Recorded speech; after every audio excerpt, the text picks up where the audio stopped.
তারা নারী অধিকার এবং নারীদের সম্মানের কথা বলেছে, এটাকে খারাপ কাজ না ভালো কাজ, কিন্তু নারীদেরকে রাস্তায় নামিয়ে তারা নারীদের ইজ্জত নিয়ে লুটপাট করতে চায়, ঠিক কিনা? তারা শিয়ালের মতো পাঠশালা খুলেছে, ঠিক কিনা? তারা চায় আমার মেয়ে যেমন নাকি সে দর্শিত হয়েছে, আমি যেমন এমন পদে আসতে দর্শিত হয়েছি, আমি চাই মুসলমানের সন্তানগুলো যেন দর্শিত হয়, বলেন নাউজুবিল্লাহ। তারা সেই চেয়ারে বসে এই পায়তারাই চালায়। আমি যেমন টিপ পরেছি, টিপ হলো দর্শিত নারীদের একটা নিদর্শন। আমি যেমন দর্শিত হয়েছি, আমি যেমন বেশ্যা হয়েছি, আমিও চাই মুসলমানের সন্তানগুলো, কন্যাগুলো বেশ্যায় পরিণত হোক, বলেন নাউজুবিল্লাহ। তাই আমরা কি সমান অধিকার ইসলামে যেটা দিয়েছে সেটাকে মানি, নাকি তারা যেটা বাস্তবায়ন করতে চাচ্ছে সেটাকে মানি? ইসলাম মানবো তো ইনশাআল্লাহ। সম্মানিত হাজিরিন, আমি আপনাদেরকে অনেক আগেই বলেছি, যত ডক্টর আর যাই বসান না কেন এই চেয়ারের মধ্যে, যতক্ষণ ইসলামী খেলাফত প্রতিষ্ঠিত না হবে, যখন সাচ্চা মুসলমান দায়িত্ব না নিবে, সৎ ব্যক্তি এই চেয়ারের দায়িত্ব না নিবে, এই দেশের দায়িত্ব না নিবে, ততক্ষণ পর্যন্ত সেই পা চাটুকদারদের মাধ্যমে এই দেশ এবং ইসলাম নিরাপদ নয়। সেজন্য সম্মানিত হাজরিন, এই সকল ডক্টররা আমাদেরকে সুন্দর সুন্দর কথা বলে, মাঝে মাঝে সবজি কম দামে খাইয়ে, তেলের দাম, গ্যাসের দাম, বিদ্যুৎ বিল ঠিকই রেখে সবজি কম দামে খাইয়ে আমাদেরকে আপনি ভুলভাল বুঝাতে পারবেন না। সম্মানিত হাজরিন, সেজন্য বলছি সতর্ক হন। তারা যেই সরকার ফেসিবাদ ছিল, আওয়ামী লীগ সরকার, সে 16 বছরে এই সাহস করতে পারে না যে ইসলামের কোরআনের এই বিধান সে কি করবে, সংস্কার করবে। শেখ হাসিনার মতো ব্যক্তি যেটা সাহস করতে পারে নাই, যে আলেমদেরকে হত্যা করেছে, আলেমদেরকে শহীদ করেছে, জেলের মধ্যে নিয়েছে, সে সাহস করে নাই। কিন্তু আমাদেরকে ভুলভাল বুঝিয়ে আমাদের এই ডক্টররা সাহস করার চেষ্টা করতেছে। সেই জন্য সম্মানিত হাজরিন, তারা তাদের কর্ম বাস্তবায়ন করবে, এটা আমি জানি। আমার এবং আপনার চিল্লাচিল্লিতে কখনো এটা বন্ধ থাকবে না, এটা তারা বাস্তবায়ন করবে। কিন্তু আল্লাহর ওয়াস্তে নিয়োগ করেন, আপনার মেয়েকে আপনি চাকরিতে দিবেন না। আপনি নিয়োগ করেন, আপনার মেয়েকে বেপরদা হতে দিবেন না। আপনি প্রতিজ্ঞা করেন, মৃত্যুর সময় মেয়েকে ওসিয়ত করেন, জীবন দিব তো সুমাইয়ার মতো শহীদ হয়ে যাবেন, তারপরও অন্য পুরুষের কাছে নিজেকে নগ্ন করবে না, ঠিক কিনা? আল্লাহ তাআলা সকলকে তৌফিক দান করুক, সকলে বলে আমিন। ইসলাম আমাদের ধর্ম। আসলে আমাদের ঈমান এত দুর্বল হয়ে গিয়েছে, ফিতনা বাজরা এমন ভাবে ফিতনা এবং ফাসাদ আমাদের মধ্যে ছড়িয়ে দিচ্ছে বিভিন্ন দিক দিয়ে, যে আমাদের ঈমান, আমাদের আখলাক, আমাদের ধর্মকে তারা একেবারেই নিঃশেষ করে দেওয়ার যে মিশন নিয়ে নেমেছে, তারা সর্বাত্মক সেই মিশনকে সাকসেস করার জন্য, সফল করার জন্য সকলে মিলে একচেটিয়াভাবে ইসলামের পিছনে লেগে গেছে, ঠিক কিনা? সম্মানিত হাজিরিন, আমাদের হৃদয় বিভিন্ন দিক দিয়ে ব্যথিত। মুসলমান যখন বিশ্বের আনাচে কানাচে চতুর্দিকে মুসলমান মার খাচ্ছে, এমনিতেই ব্যথিত হৃদয়, সেই সময়টাই যদি আবার আমার ধর্মের উপর, ধর্মের কোনো বিধানের উপর আঘাত আনা হয়, তখন মানুষের কাছে একজন মানবিক অথবা মানসিক অবস্থা কেমন হয়, এটা পরিপূর্ণ ঈমান হলে, ঈমানদার হলেই একমাত্র সে উপলব্ধি করতে পারে। আমরা জানি কিছুদিন পূর্বে আমাদের গাজার সব মুসলমানদেরকে ধ্বংস করে দেওয়া হয়েছে, শেষ করে দেওয়া হয়েছে, তাদেরকে শহীদ করে দেওয়া হয়েছে। ফিলিস্তিনের মুসলমানদেরকে শহীদ করে দেওয়া হয়েছে। আবার আমাদের পার্শ্ববর্তী দেশ, যাদেরকে কিছুদিন আগেও আমাদের ফেসিবাদ সরকার বলেছিল যে বন্ধু দেশ, সেই বন্ধু দেশও আমাদের মুসলমানদের উপর এমনভাবে নির্যাতন করা হচ্ছে, সেখানকার 1 মাসের ব্যবধানে 1000+ মাদ্রাসাকে তারা মাটির সাথে গুড়িয়ে দিয়েছে, নাউজুবিল্লাহ বলেন। তারা মসজিদগুলোকে ভাঙচুর করা শুরু করেছে, তারা মুসলমানদের উপর নির্যাতন জুলুম করা শুরু করেছে। কলকাতার এক হিন্দু সে বক্তৃতা দিয়েছে, গাজায় যেমনভাবে ইসরায়েল গাজাকে শেষ করে দিয়েছে, মুসলমানদেরকে শেষ করে দিয়েছে, আমরাও এই ভারত থেকে মুসলমানদেরকে শেষ করে দিতে চাই। সকলে বলেন নাউজুবিল্লাহ। সম্মানিত হাজিরিন, পৃথিবীর প্রান্তে প্রান্তে বিভিন্ন আনাচে কানাচে যেখানেই মুসলমান আছে, সেখানেই মুসলমানরা মার খাচ্ছে, আর তাদের অধপতন হচ্ছে, লাঞ্ছিত হচ্ছে। আমাদের মনের ভিতরে একটা প্রশ্ন, আল্লাহ তাআলা বাইতুল্লাহকে হেফাজত করার জন্য আবাবিল পাখি প্রেরণ করেছি। কি পাখি বলেন? আলাম তারা কাইফা ফাআলা রাব্বুকা বিআসহাবিল ফিল আলাম ইয়াজআল কাইদাহুম ফি তাদলিল ওয়া আরসালা আলাইহিম তায়রান আবাবিল। আল্লাহ তাআলা সূরা ফিলের মধ্যে বলতেছেন যে বাইতুল্লাহকে ধ্বংস করতে এসেছিল হস্তি বাহিনী, হাতির বাহিনী।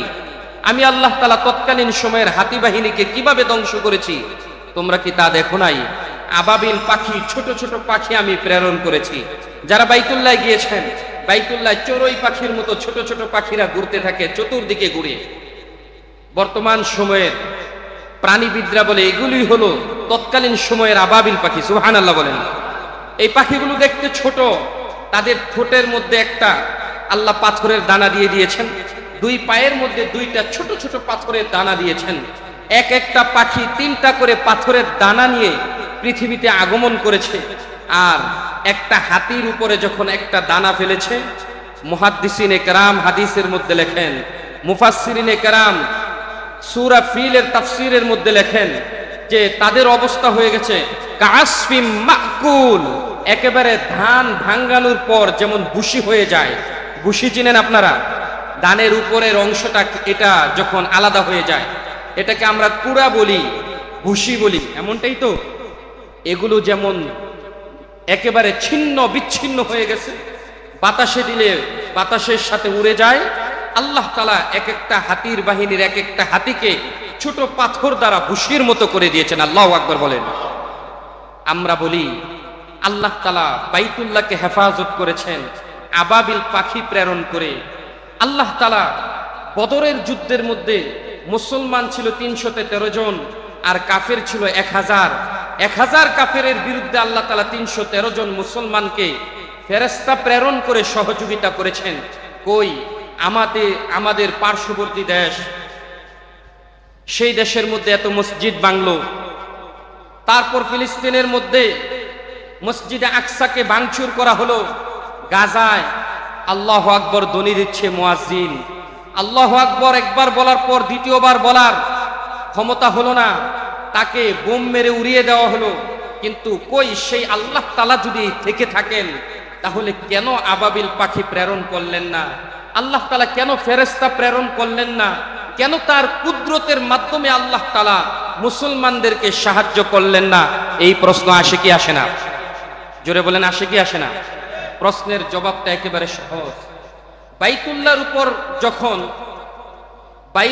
উপর যখন হস্তি বাহিনী, বাদশাহ আব্রাহা তার বাহিনী নিয়ে বাইতুল্লাহকে আক্রমণ করার জন্য আসলো, তখন বাইতুল্লাহর মোতাওয়াল্লি দায়িত্বে ছিলেন রাসূলুল্লাহর দাদা আব্দুল মুত্তালিব। নাম কি বলেন তো? রাসূলের দাদার নাম কি বলেন? Abdul Muttalib. তিনি সেই আব্রাহা বাদশার কাছে গেলেন, গিয়ে বললেন, বাদশাহ আমি আপনার কাছে একটা আরজ নিয়ে এসেছি। আপনার বাহিনী নাকি আসতেছে বাইতুল্লাহকে ধ্বংস করার জন্য। তো মক্কার আশেপাশে যেহেতু আমরা বসবাস করি, আমাদের অনেকগুলো ওট আছে, আমাদের বাড়ি ঘর আছে। আপনি বাইতুল্লাহকে ধ্বংস করার জন্য আসতেছেন সেটা ভিন্ন বিষয়, কিন্তু আমাদের ওট, পশু পাখি, আমাদের বাড়ি ঘরকে আপনি ভাঙচুর করবেন না। আব্রাহা বলল, বড় আফসোসের বিষয়, আমি ভেবেছিলাম তুমি মনে হয় বাইতুল্লাহর জন্য বলবে যে আল্লাহর ঘরটাকে আপনি ভাঙবেন না। তুমি দেখা যায় তোমার সম্পদের নিরাপত্তা চাচ্ছ, আল্লাহর ঘরের কোনো নিরাপত্তা চাচ্ছ না। আব্দুল মুত্তালিব বলে, আল্লাহর ঘরের ইবাদত করনেওয়ালা এবং আল্লাহকে বিশ্বাস করনেওয়ালা পুরা মক্কার মধ্যে আমি এক আব্দুল মুত্তালিবই রয়েছি, আর কেউ নাই। সুতরাং আমি জানি আমি একা যদি আপনার সাথে নড়ি তাহলে আমি কখনো পারবো না। তাই আব্দুল মুত্তালিব আব্রাহার কাছে যাওয়ার আগেই বাইতুল্লাহর গিলাফ ধরে বললেন, আল্লাহ আপনার ঘরের হেফাজতের দায়িত্ব আপনি নিয়ে আনেন। সুবহানাল্লাহ বলেন। পৃথিবীর মধ্যে তখন কি বলেন 100 কোটি মুসলমান ছিল, 200 কোটি মুসলমান ছিল, নাকি আল্লাহ তাআলার উপর বিশ্বাস স্থাপন করে একজন ব্যক্তি ছিলেন, সেটা হলো আব্দুল মুত্তালিব। তিনি কে? একজন ব্যক্তি এত বিশাল বড় বাহিনীর মোকাবেলা করা কি কখনো সম্ভব? আল্লাহ সুবহানাহু ওয়া তাআলা যখন দেখলেন তার উপর বিশ্বাসী ব্যক্তিরা অসহায়, আল্লাহ তাআলার উপর বিশ্বাসী ব্যক্তি যখন অসহায় হয় তখন আল্লাহ তাআলা তার রহমতের হাত তাদের উপর বাড়ায় দেয়। সুবহানাল্লাহ। বাইতুল্লাহকে রক্ষা করার জন্য আব্দুল মুত্তালিব যখন অসহায়, আল্লাহ তাআলা কাবাকে হেফাজত করার জন্য আবাবিল পাখি প্রেরণ করে দিয়েছেন। সুবহানাল্লাহ বলেন। ঠিক এমন ভাবে ইসলামের প্রাথমিক যুগে 313 জন মুসলমান তারা ইসলাম ধর্মকে টিকিয়ে রাখার জন্য মাত্র 313 জন মুসলমান। 313 জন মুসলমান যদি শেষ হয়ে যায়, আল্লাহকে আল্লাহ বলে ডাক দেওয়ার মতো কেউ নাই, রসুলকে মানার মতো আর কেউ নাই। সুতরাং 313 জন ব্যক্তি কখনোই 1000 মানুষের মোকাবেলায় পারতে পারে? সুতরাং আল্লাহ তাআলা দেখলেন এখানে যে মুসলমানরা এখানে নিরুপায়, অসহায়, তাই আল্লাহ তাআলা মুসলমানের উপর রহমতের হাত বাড়ায় দিলেন। অর্থাৎ আল্লাহ তাআলা ফেরেশতা প্রেরণ করে মুসলমানকে সহযোগিতা করলেন। সুবহানাল্লাহ। কিন্তু আজ বিশ্বের মধ্যে মসজিদুল আকসা যখন আক্রান্ত, বাবরি মসজিদ যখন আপনার হিন্দুস্তানের মধ্যে ভেঙ্গে সেখানে রাম মন্দির নির্মাণ করা হয়েছে, আপনি বলেন তো সারা বিশ্বের মধ্যে তখন মুসলমানের সংখ্যা কত? বর্তমান সময়ে সারা বিশ্বের মধ্যে মুসলমানের সংখ্যা হচ্ছে 200 কোটি। আল্লাহু আকবার বলবেন না? সব গরু খাওয়া মুসলমান, ঠিক কিনা বলেন? এত 200 কোটি মুসলমান যদি মসজিদুল আকসাকে বাঁচানোর জন্য তাদের হৃদয়ের মধ্যে ব্যথা না থাকে, আল্লাহ তাআলার রহমত তাদের উপর আসবে না। এখন বলেন, ইসরায়েলের মধ্যে জনগণ এবং সৈন্যবাহিনী কয়জন? ইসরায়েলের সৈন্যবাহিনী বেশি নাকি সারা বিশ্বের মধ্যে মুসলমান বেশি? হিন্দুস্তানের মধ্যে হিন্দু বেশি নাকি সারা বিশ্বের মধ্যে মুসলমান বেশি? সারা বিশ্বের মধ্যে মুসলমান বেশি থাকা সত্ত্বেও বাবরি মসজিদ ভাঙ্গার পর মুসলমান যখন প্রতিবাদ করে না, মসজিদুল আকসা ভাঙ্গার পর সারা বিশ্বের মধ্যে মুসলমান বেশি থাকার পরেও যখন মুসলমান জিহাদের ঘোষণা দেয় না, আল্লাহ তাআলার পক্ষ থেকে ঘোষণা হলো এমন মুসলমানকে সংরক্ষণ করার জন্য অথবা তাদের উপর রহমত নাজিল করার জন্য আমি আল্লাহ তাআলা নয়। এই জন্যই আল্লাহ তাআলা মসজিদুল আকসা ভাঙ্গার পরেও রহমতের ফেরেশতা প্রেরণ করেন না। এই জন্যই আল্লাহ তাআলা বাবরি মসজিদ ভাঙ্গার পরেও আবাবিল পাখি প্রেরণ করেন না। কারণ 200 কোটি মুসলমান যদি অনুভব না করে যে আমার বাড়ি রক্ষা করতে হবে, 200 কোটি মুসলমান যদি অনুভব না করে আমার ধর্ম রক্ষা করতে হবে, তাহলে সেখানে আমি আল্লাহ তাআলার মাথা ব্যথার কোনো প্রয়োজন নাই। কারণ আল্লাহ তাআলার রাসূল হাদিসের মধ্যে বলেই দিয়েছেন যে আল্লাহ তাআলা এই দুনিয়াকে একটা মশার দানা পরিমাণ দাম মূল্যায়নও আল্লাহ তাআলা করে না। দুনিয়ার দাম আল্লাহ তাআলার কাছে একটা মশার দানার সমপরিমাণও নয়। সুতরাং এই দুনিয়ার জন্য আল্লাহ তাআলা বড় ক্ষতি হয়ে যাবে এমনটাই নয়। যদি কোনো দিক দিয়ে ক্ষতি হয় আমাদেরই ক্ষতি হবে, ঠিক কিনা বলেন? সেজন্য আমাদেরকে বুঝতে হবে, হয়তো আমরা শহীদ হয়ে আমাদের সংখ্যা কমাতে হবে, নতুবা আমরা আমাদের ইসলাম ধর্ম এবং ইসলামের অধিকারগুলোকে বাস্তবায়ন করতে হবে, ঠিক কিনা বলেন?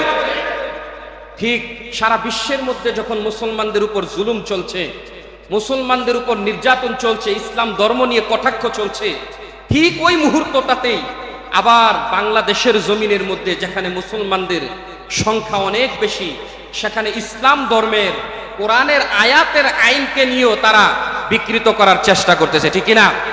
এখন বর্তমান সারা বাংলাদেশের মধ্যে একটা তোলপাড় শুরু হয়ে গিয়েছে যে এটাই যে বাংলাদেশ, যেটা নাকি আজ থেকে প্রায় কমপক্ষে হলো 17 থেকে 18 বছর আগেও বলেছে, আবার সেই সুরের সাথে সুর মিলিয়ে কথিত কয়েক নাস্তিক আর আমরা যাকে নিজেদের ভাইকে শহীদ করে, নিজের বাবাকে শহীদ করে, মাসুম বাচ্চার বুকে গুলি খাওয়ার পর ফেসিবাদকে সরিয়ে যেই ডক্টরকে আমরা বসিয়েছি, এই শহীদের পবিত্র রক্তের বিনিময়ে যাকে বসিয়েছি, সে আমাদের রক্তের সাথে গাদ্দারি করার চেষ্টা করতেছে। বলতে চায় এখন সুর উঠেছে নতুন করে যে নারীদের সমান অধিকার চায়। বলেন নাউজুবিল্লাহ। ইসলামের মধ্যে নারীদেরকে যে সম্মান দেওয়া হয়েছে, অন্য কোন ধর্মের মধ্যে আল্লাহর কসম আমাদের সাথে চ্যালেঞ্জ করেন, অন্য কোন ধর্মের মধ্যে নারীকে এতটা সম্মান দেওয়া হয় নাই। সুবহানাল্লাহ বলেন। সুতরাং এই কথা বলে মুসলমানদের ঈমান এবং ধর্মের মধ্যে আঘাত করতে চায় তারা, ঠিক কিনা বলেন?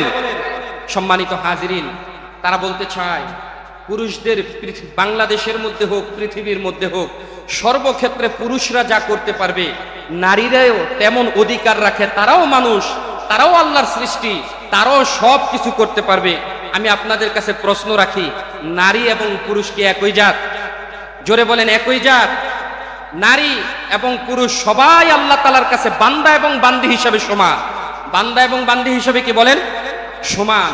কিন্তু কর্মক্ষেত্রের হিসেবে আল্লাহ তাআলা দুইজনকে দুইটা পথ দিয়ে দিয়েছেন। সুবহানাল্লাহ। দুই পথে যদি কেউ না চলে,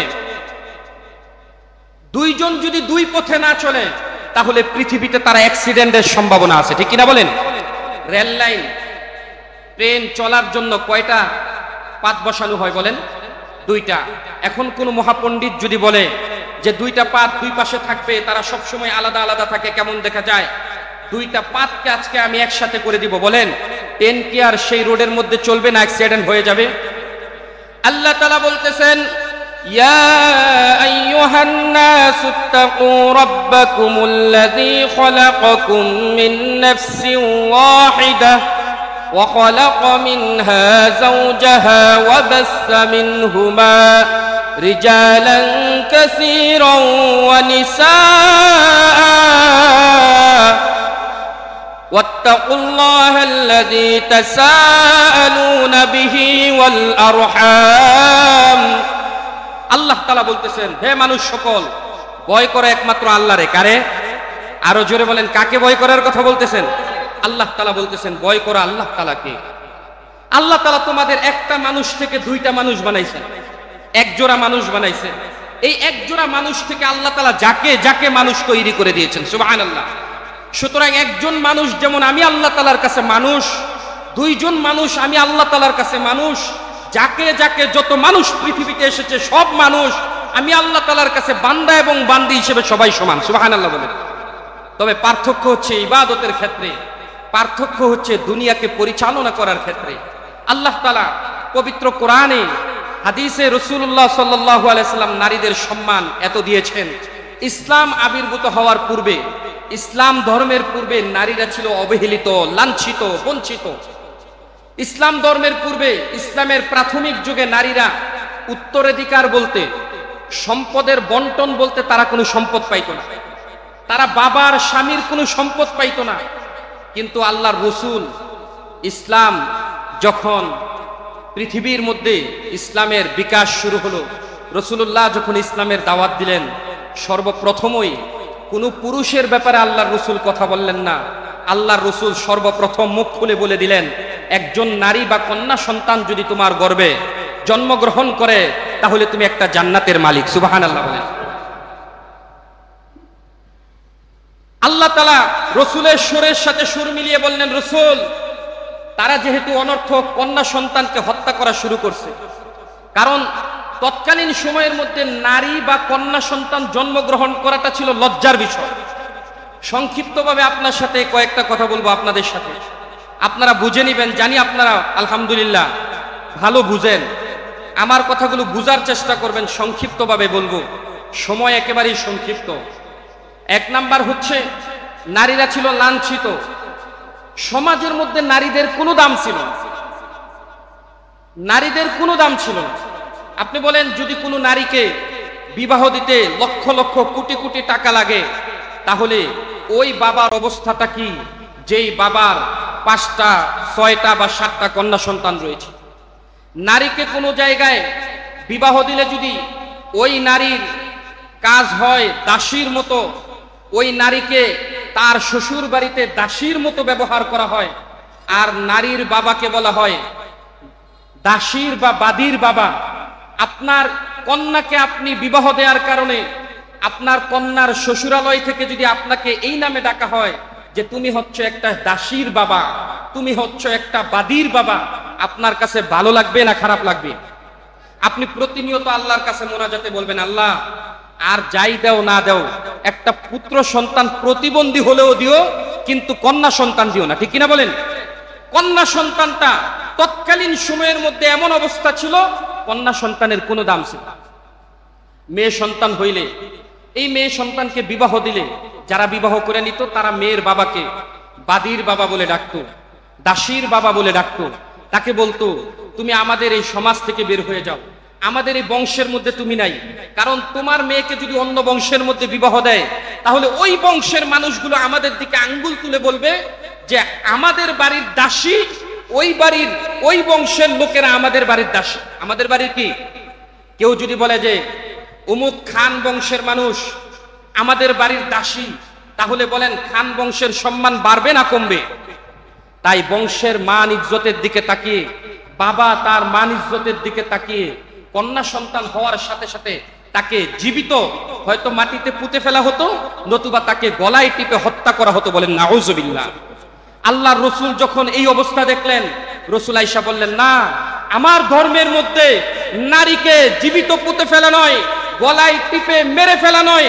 আমি রসুল ঘোষণা দিচ্ছি, একটা কন্যা সন্তান হলে একটা জান্নাতের মালিক। সুবহানাল্লাহ। আল্লাহ বলে, ইয়া রাসূলুল্লাহ, আপনি আমার রসুল, আপনি এই ঘোষণা দিলেন, আমি আল্লাহ তাআলা ঘোষণা দিলাম, ওয়া ইদাল মাউউদাতু সুইলাত, আমার কাঠ গড়ায় দাঁড়িয়ে তাকে জবাবদিহি করতে হবে, কেন একজন কন্যা সন্তানকে অনর্থক সে গলা টিপে হত্যা করল। আল্লাহ তাআলার কাঠ গড়ায় দাঁড়িয়ে জবাব দিতে হবে। তখন নারীরা একটু স্বস্তি পাইল যে রাসূলুল্লাহ যে ধর্ম নিয়ে আসছে ওই ধর্মের মধ্যে আমাদেরকে হত্যা করা হবে না, আমাদের জাতিদেরকে হত্যা করা হবে না, বঞ্চিত করা হবে না। যেই রবের ডাক মুহাম্মদুর রাসূলুল্লাহ দিয়েছেন সেই রব আমাদের পক্ষে আছে। সুবহানাল্লাহ বলেন। তাহলে বলেন, এই ক্ষেত্রে নারীদেরকে হত্যা করার ক্ষেত্রে, বঞ্চিত করার ক্ষেত্রে নবী মুহাম্মদ এবং আমাদের আল্লাহ এবং তার রসুল সম্মান দিয়েছেন না অসম্মানিত করেছেন? সম্মান দিয়েছেন। তারপর সমাজের বিভিন্ন ক্ষেত্রে তারা নারীদের অধিকার বাস্তবায়ন করতে চায়। তারা কর্মক্ষেত্রে নারীদের অধিকার বাস্তবায়ন করতে চায়। তারা বলতে চায় অফিস আদালতের মধ্যে পুরুষ যেইভাবে চাকরি করে, পুরুষ যেইভাবে সময় কাটায়, একজন নারীও সেইভাবে সময় কাটাবে। অথচ আমার আল্লাহ সুবহানাহু ওয়া তাআলা তিনি স্পষ্ট ঘোষণা দিয়ে দিলেন, আল্লাহ তাআলা যে নারীদেরকে আমি সৃষ্টি করেছি তার স্বামীর সম্পদ হেফাজতের জন্য। কিসের জন্য বলেন? নারীর কাজ কি? তার স্বামীর সম্পদ হেফাজত করবে। স্বামী যখন অফিস আদালতে চলে যাবে তখন নারী তার ঘর পাহারা দিবে, স্বামীর সন্তান লালন পালন করবে, সম্পদের হেফাজত করবে। এখন যদি নারীও চলে যায় চাকরিতে, নারীও চলে যায় ব্যবসায়, পুরুষও চলে যায় ব্যবসায়, সম্পদের হেফাজতটা করবে কে? বলেন আমাকে। এখানে তাদের একটা অসৎ চিন্তা ভাবনা রয়েছে। যারা নারী অধিকারের নামে বর্তমানে রাস্তায় নেমেছে তারা চিন্তা করলো, আমরাও তো নারী, আমরাও কি নারী, আমাদেরকে শত শত পুরুষ দেখেছে, আমাদেরকে শত শত পুরুষ আমাদের গায়ে স্পর্শ করেছে, আমাদের মধু থেকে অনেক অসাধু ব্যক্তিরা, বিদেশি লাল চামড়ার লোকগুলো আমাদের মধু চেটে পুটে খেয়েছে, তাহলে কেন মুসলমানদের কন্যাগুলোর মধু তারা আহরণ করবে না? ঠিক কিনা বলেন? তারা চায় আমরা রাস্তায় নেমেছি, আমাদের চেহারাটা অসাধু ব্যক্তিরা দেখেছে, কেন মুসলমানের সন্তানগুলো পর্দায় ডেকে কন্যাগুলো ঘরের ভিতরে থাকবে? আমরা চাই তাদের মেয়েগুলো রাস্তায় নেমে আসুক, আমাদের মতো পরপুরুষরা তাদেরকে দেখুক। ঠিক কিনা বলেন? তারা এই অসৎ চিন্তা ভাবনা নিয়ে সমান অধিকারের নামে অধিকার বাস্তবায়ন করার পায় তারা চালাচ্ছে। ঠিক কিনা? আপনি দেখেন, যদি সমান অধিকারের কথা বলতে চাই তাহলে পুরুষদেরকে আল্লাহ তাআলা পুরুষদেরকে যে অধিকার দিয়েছে তার চেয়ে দ্বিগুণ সম্মান এবং অধিকার ইসলামের মধ্যে নারীদেরকে দিয়েছে। সুবহানাল্লাহ বলেন। ইসলামের মধ্যে আপনি আসেন, সর্বপ্রথম জন্ম থেকে কথাবার্তা বলি। একজন কন্যা সন্তান যদি জন্মগ্রহণ করে, ইসলামের বিধান হলো এই মেয়েকে যতদিন পর্যন্ত বিবাহ না দেওয়া হবে ততদিন পর্যন্ত তার ভরণ পোষণের দায়িত্ব হচ্ছে তার বাবার হাতে। কার হাতে বলেন? তার বাবার হাতে। বিবাহের পর তার ভরণ পোষণের দায়িত্ব হচ্ছে তার স্বামীর হাতে। অর্থাৎ এই নারী কোনো চাকরিতে যেতে হবে না, সে বসে বসে ঘরের ভিতরে খাবে, থাকুক সে বাবার বাড়িতে বা স্বামীর বাড়িতে। তাহলে বলেন, এই নারী চাকরি করে খাবে নাকি বসে বসে খাবে? জোরে বলেন, ইসলাম কি বলে? চাকরি করে খাবে না বসে বসে খাবে? বসে বসে খাবে। আবার ইসলাম বলে, একটা ছেলে সন্তান যখন জন্মগ্রহণ করে তখন সে বালক হওয়ার পরে বাবা এবং মা তাকে লালন পালন করার কোনো দায়িত্ব নাই, তার কামাই রোজগার সে করবে। বালক হওয়ার পরে যদি একজন ছেলেকে কামাই রোজগার বাবা করে অথবা বাবাই কামাই করে তাকে খাওয়ায়, তাহলে সেটা হবে বাবার পক্ষ থেকে ইহসান। সেটা কি বলেন? বাবার পক্ষ থেকে ইহসান। আবার ছেলে যখন বিবাহ করবে, ওই ছেলে অন্যের কামাই খাবে না, বরং নিজে কামাই রোজগার করবে। কামাই রোজগার করে নিজেও খাবে আবার আরেকজন নারীরও বরণ পোষণ সে দিবে। তাহলে বলেন এই ক্ষেত্রে আল্লাহ তাআলা নারীকে সম্মান দিল নাকি পুরুষরে সম্মান দিল? জোরে বলেন, সুখটা বেশি নারী পাইছে না পুরুষে পাইছে? আরো জোরে বলেন, নারী পাইলো না পুরুষে পাইলো?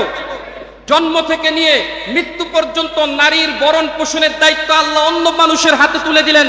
নারীকে আল্লাহ তাআলা বললেন, তুমি আবরণে থাকো, তোমার কোনো কাজ করতে হবে না। যে তোমার দায়িত্বে থাকবে সে যদি তোমার দায়িত্ব গ্রহণ না করে, তুমি তোমার বাবার বাড়িতে থাকলে বাবা যদি তোমাকে বরণ পোষণ না দেয়, তুমি তোমার স্বামীর বাড়িতে থাকলে স্বামী যদি তোমাকে বরণ পোষণ না দেয়, তুমি যদি তোমার ভাইয়ের ঘরে থাকো, তোমার ভাই যদি তোমাকে বরণ পোষণ না দেয়, আমি আল্লাহ তাআলা তাকে কঠিন আযাব দ্বারা গ্রেফতার করব। সুবহানাল্লাহ বলেন। তাহলে নারীর সাথে আল্লাহ তাআলা আছেন। নারীর পক্ষ নিয়েছেন কে? যার পক্ষ নেই আল্লাহ তারে জিতায় দেয় কে? আরো জোরে বলেন, তারে জিতায় দেয় কে? তাহলে নারী কি এই ক্ষেত্রে জিতলো না হারলো? আর একটু সামনের দিকে আগান। যখন ইসলামে বিবাহ নীতি চালু হয়ে গেল, আল্লাহর রাসূল এবং আল্লাহ তাআলা চালু করে দিলেন যে ইসলামের মধ্যে একজন পুরুষ যখন বিবাহ করবে সে শ্বশুর বাড়ি থেকে কোনো কিছুই নিতে পারবে না, না যৌতুকের টাকা নিতে পারবে, না দেনমোহর হিসেবে কোনো কিছু নিতে পারবে।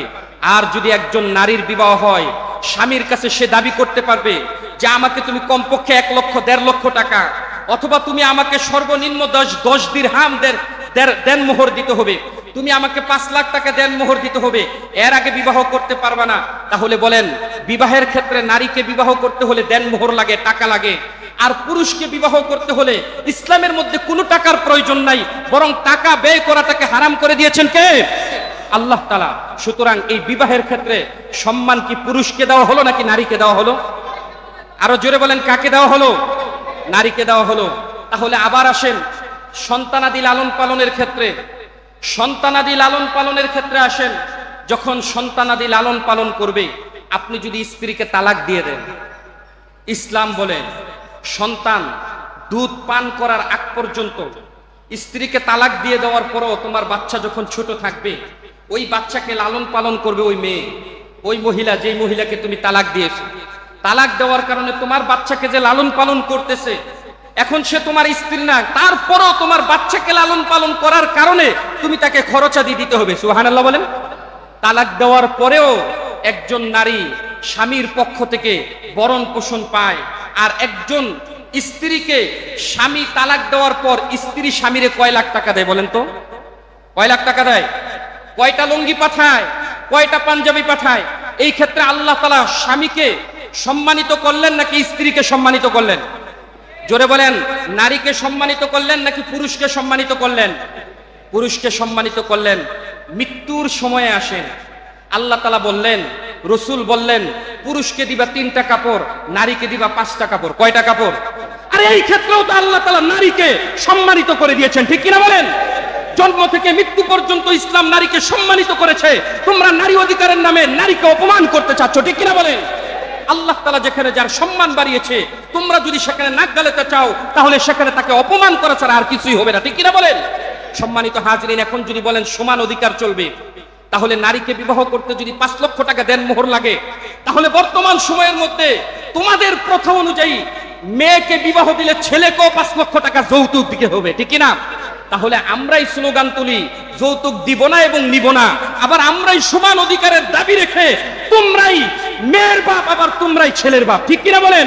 ডাল মে কুচ কালা হয়, একদিক দিয়ে স্লোগান দিবে যৌতুক দিবেও না নিবেও না, আরেক দিক দিয়ে সমান অধিকার দিয়ে মেয়েকে বিবাহ করলে দেনমোহর 5 লক্ষ দিতে হবে, সমান অধিকার দিলে ছেলেকেও 5 লক্ষ টাকা যৌতুক দিতে হবে, ঠিক কিনা বলেন?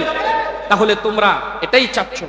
সর্বনিম্ন তোমাদের এই সৎ তোমরা মেয়েদেরকে বুঝাতে চাও, মেয়েরা শোনো, তোমরা চাকরি থেকে বঞ্চিত, এই থেকে বঞ্চিত, সেই থেকে বঞ্চিত। আসলে মেয়েদেরকে চাকরি করার জন্য আল্লাহ তাআলা তৈরি করে।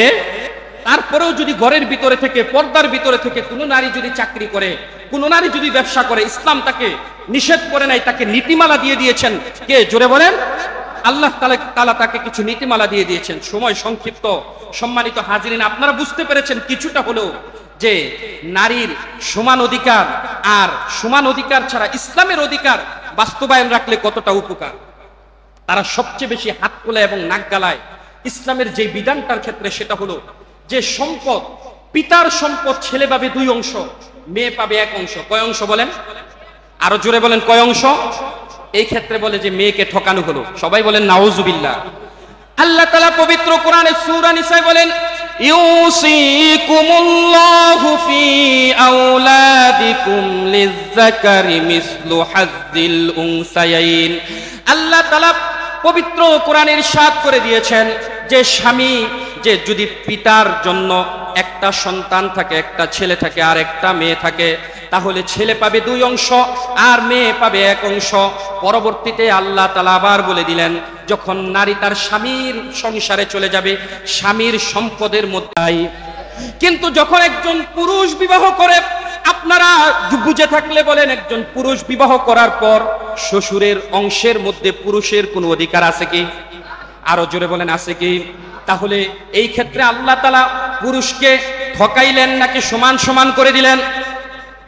কথা বুঝেন নাই, কথা আপনারা বুঝেন নাই। পুরুষরা আল্লাহ তাআলা বাবার পক্ষ থেকে 2 অংশ দিয়ে দিছে, আর নারীকে একবারে দেয় নাই, 2 ধাপে 2 অংশ দিছে। সুবহানাল্লাহ কোন? কয় ধাপে 2 অংশ দিছে? 1 অংশ তার বাবার থেকে পাবে, আরেক অংশ বিবাহের পরে স্বামীর থেকে পাবে। সুবহানাল্লাহ বলেন। 2 অংশকে মিলালে নারী কয় অংশ পাইল? পুরুষ তো প্রথমেই পাইছে কয় অংশ? তারা মানুষদেরকে বুঝাইতে চায় যে পুরুষ 2 অংশ পাইছে আর নারী 1 অংশ পাইল বাবার সম্পদ। আরে বোকা, পুরুষ যখন নাকি বিবাহ করে বাবাকে নিয়ে থাকে, বিবাহের পর নারী চলে যায় অন্যের ঘরে, বাপ মার দায়িত্বটা থাকে কার গাড়ির উপরে? জোরে বলেন।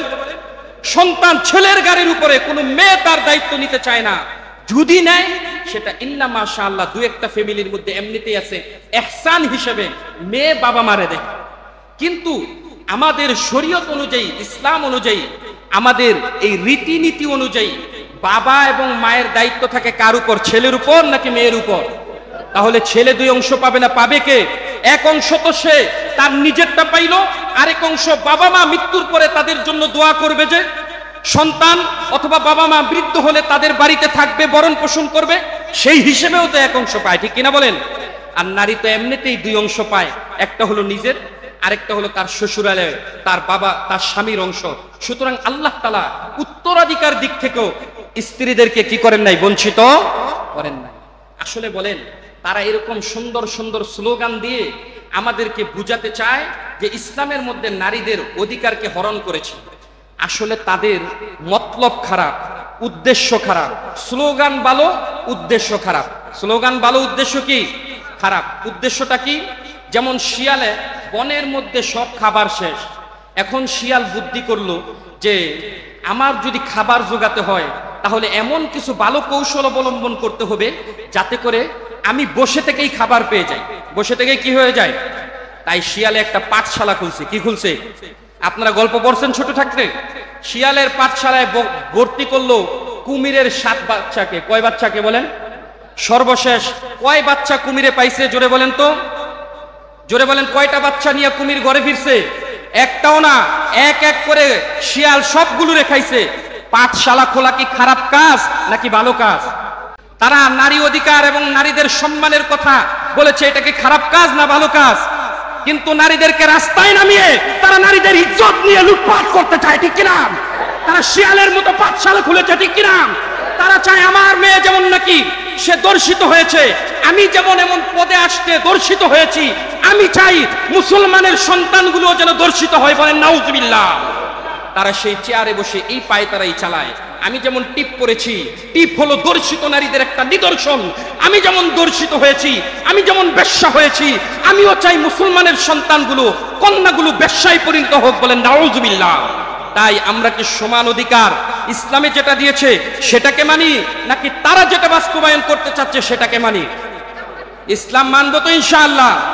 সম্মানিত হাজিরিন, আমি আপনাদেরকে অনেক আগেই বলেছি, যত ডক্টর আর যাই বসান না কেন এই চেয়ারের মধ্যে, যতক্ষণ ইসলামী খেলাফত প্রতিষ্ঠিত না হবে, যখন সাচ্চা মুসলমান দায়িত্ব না নিবে, সৎ ব্যক্তি এই চেয়ারের দায়িত্ব না নিবে, এই দেশের দায়িত্ব না নিবে, ততক্ষণ পর্যন্ত সেই পা চাটুকদারদের মাধ্যমে এই দেশ এবং ইসলাম নিরাপদ নয়। সেজন্য সম্মানিত হাজরিন, এই সকল ডক্টররা আমাদেরকে সুন্দর সুন্দর কথা বলে, মাঝে মাঝে সবজি কম দামে খাইয়ে, তেলের দাম, গ্যাসের দাম, বিদ্যুৎ বিল ঠিকই রেখে সবজি কম দামে খাইয়ে আমাদেরকে আপনি ভুলভাল বুঝাতে পারবেন না। সম্মানিত হাজরিন, সেজন্য বলছি সতর্ক হন। তারা যেই সরকার ফেসিবাদ ছিল, আওয়ামী লীগ সরকার, সে 16 বছরে এই সাহস করতে পারে না যে ইসলামের কোরআনের এই বিধান সে কি করবে, সংস্কার করবে। শেখ হাসিনার মতো ব্যক্তি যেটা সাহস করতে পারে নাই, যে আলেমদেরকে হত্যা করেছে, আলেমদেরকে শহীদ করেছে, জেলের মধ্যে নিয়েছে, সে সাহস করে নাই। কিন্তু আমাদেরকে ভুলভাল বুঝিয়ে আমাদের এই ডক্টররা সাহস করার চেষ্টা করতেছে। সেই জন্য সম্মানিত হাজরিন, তারা তাদের কর্ম বাস্তবায়ন করবে, এটা আমি জানি। আমার এবং আপনার চিল্লাচিল্লিতে কখনো এটা বন্ধ থাকবে না, এটা তারা বাস্তবায়ন করবে। কিন্তু আল্লাহর ওয়াস্তে নিয়োগ করেন, আপনার মেয়েকে আপনি চাকরিতে দিবেন না। আপনি নিয়োগ করেন, আপনার মেয়েকে বেপরদা হতে দিবেন না। আপনি প্রতিজ্ঞা করেন, মৃত্যুর সময় মেয়েকে ওসিয়ত করেন, জীবন দিব তো সুমাইয়ার মতো শহীদ হয়ে যাবেন, তারপরও অন্য পুরুষের কাছে নিজেকে নগ্ন করবে না, ঠিক কিনা? আল্লাহ তাআলা সকলকে তৌফিক দান করুক, সকলে বলে আমিন।